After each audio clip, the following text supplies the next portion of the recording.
Outside this beautiful broadcast, narito na naman po tayo para pagkwentuhan po ano po ba ang nangyayari ngayon sa ating pong ginagawa outside this beautiful sa ating pong outreach program. Pagkakatatapos lamang po ng aming prayer and fasting at kaya po medyo mahaba-haba po pagkatapos po ng fasting umarangkada na po ang ating pong mga ginagawa.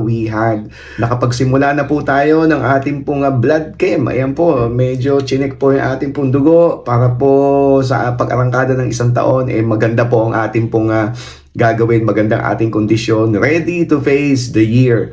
At ganoon din po, nagkaroon tayo ng mga workers assembly kung saan nagsimula po sa amin po mga leaders at pagkatapos po niyan yung mga workers naman po isang linggo po yun, kaya po talagang very busy at yung mga panahong iyon nagre-recover pa ang ating pong katawan. Ako po pala ay sinipon, grabe, sipon at ubo, nilagnat, yun na yata yun, yung flu yung malaking flu, yung malupang flu.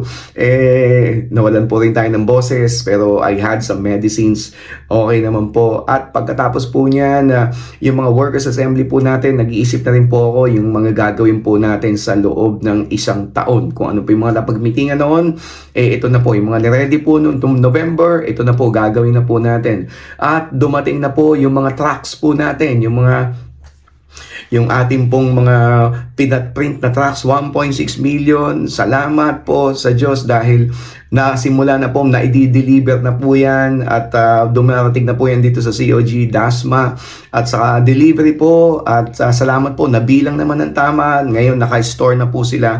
Ang concern lang po natin ngayon paano to madidistribute. So ngayon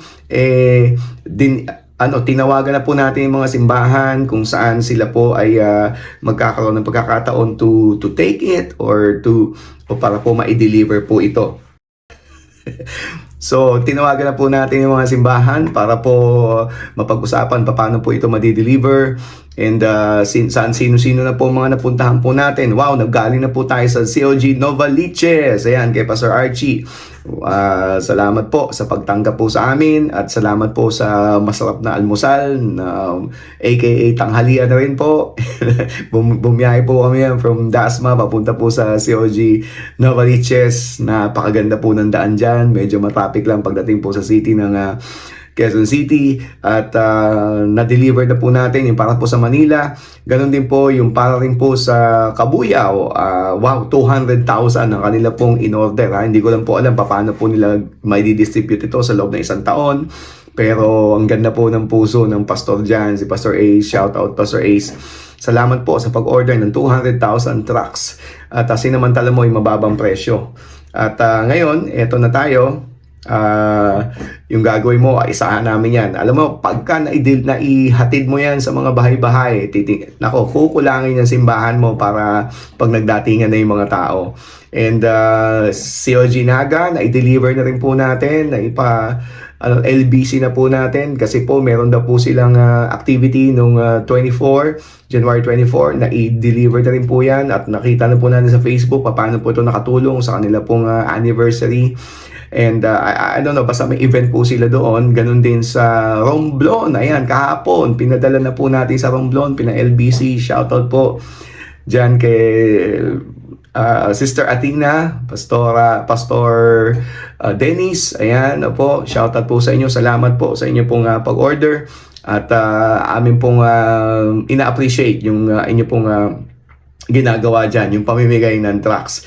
And Cavite District, ayan na po, kukunin na rin po nila, pupunta po sila dito sa Dasma para po ma-deliver naman po yan sa mga Cavite churches. At sino-sino po yung mga nag-order dyan? Nandiyan yung Palangge, nandiyan po yung Gentry. Opo, ang ating po Cavite District outreach head, si Pastor Derek. Salamat po sa pagtangkilik, sa pag-promote po nito. Naku, napakasipag, nakikita ako sa Facebook yung ginagawa mo. Kung paano po kayo humahayo, paano kayo lumalabas. And wow, pagpapalain ng Panginoon Diyos yung ginagawa mo, yung laman ng puso ninyo para maipahayag ang pag-ibig ng Diyos. Napakaganda po niyan.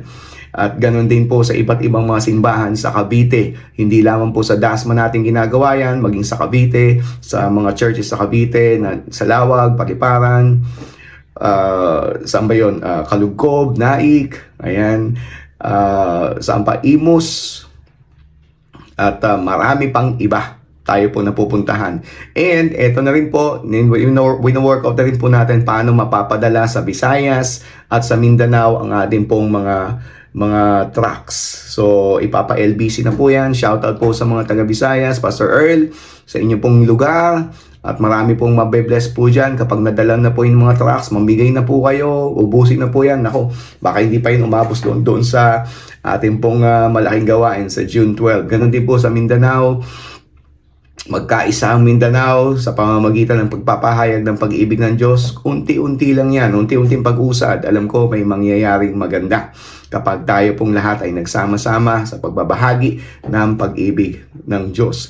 And ano pa po, pagkatapos po ng delivery, eto na po tayo, nagtatawag na rin po tayo. Siyempre, bayad-bayad na po tayo.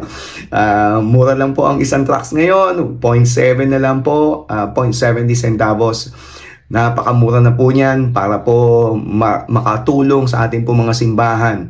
Sapagkat naniniwala po ako, kailangan po nating lumabas. Kailangan po nating ipahayag ang pag-ibig ng Diyos. Kailangan po nating mag-evangelize para maipakilala ang ating po simbahan. Hindi pwedeng nasa loob lang tayo ng church. Sabi, sobrang ganda na ng simbahan mo. Lumabas ka na, ibahagi mo na yung pag-ibig ng Diyos, mag-invite ka na. Kasi hindi pupuntahan ng tao yan. Ang mga tao gusto sa loob lang ng bahay. Yung mga tao gusto na lang naka-online. At hindi mo alam kung ano nangyayari sa kanilang buhay. Yung iba dyan ay mga depressed, yung iba dyan ay malulungkot, yung iba dyan ay dumadaan sa matitinding pagsubok. Hindi mo alam kung ano mga pinagdadaanan niya sa kanilang mga bahay.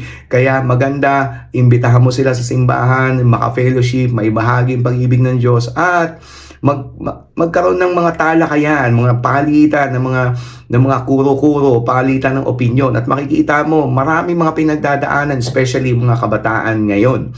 They're depressed, may anxiety, at maganda makita nila the value and the beauty of fellowship. Pero hindi mangyayari yan kung hindi kayo lalabas. Promise, hindi mangyayari yan kung hindi kayo mag-i-invite. Hindi mangyayari yan kung hindi mo imbitahan si tatay, si nanay, para dalhin ng kanyang mga teenager na anak o mga bata. Hindi mo rin makikita kung ano mga pinagdadaanan nila, mga heartaches nila, hanggat hindi mo sila nakakausap at hindi mo sila nadadala. Meron nga pong study, para madala mo ang isang tao sa simbahan, kinakailangan mga 7 times mo silang mabibisita or 7 times mo sila mai-invite. At pag na-invite na, kaya kailangan dyan yung namimigay ka ng tracts, marami kang pamamaraan or marami kang mga events sa simbahan. At pag na-invite na, para tanggapin si Lord, para sila po ay manatili or maging interesado na maging born again. Yun lang pala nga. Or hipuin ng Holy Spirit para ma-born again. 3 beses sila dapat makaka-attend ng simbahan. At pagkatapos niyan, doon pa lamang sila magbo-born again. At hindi pa guarantee yun na sila po ay magbabago ng buhay na. Sila po ay magiging manggagawa. Hindi pa guarantee yun. Kaya kinakailangan patuloy natin silang ini-involve. At ng mga tao na interesado, sunggaban mo na yan. Huwag mo na yan palalampasin dahil yan ang pagkakataon para sila ay madagdag sa simbahan, sila po ay maalis sa kasalanan, at mawala sila sa pagpunta sa impyerno, at magkaroon po tayo ng mga panibagong mga magpapaganda at magpapalago, di ba? At mga manggagawa sa iyong simbahan. Imagine, di ba? Kapag laging kayo-kayo na lang dyan sa simbahan, wala na. Magpipintasan na lang kayo dyan. Di ba? Imagine, kayo-kayo na lang, nagpapaganda kayo ng simbahan para sa inyo na lamang. Di ba? Sana po ay mainip tayo dyan sa loob. Mainip tayo para tayo lahat ay lumabas. Di ba? Nakakainip yan pag lagi ka na lang dyan. Di ba? At siguro, mga pastor, pagandahin po natin yung itsura ng labas.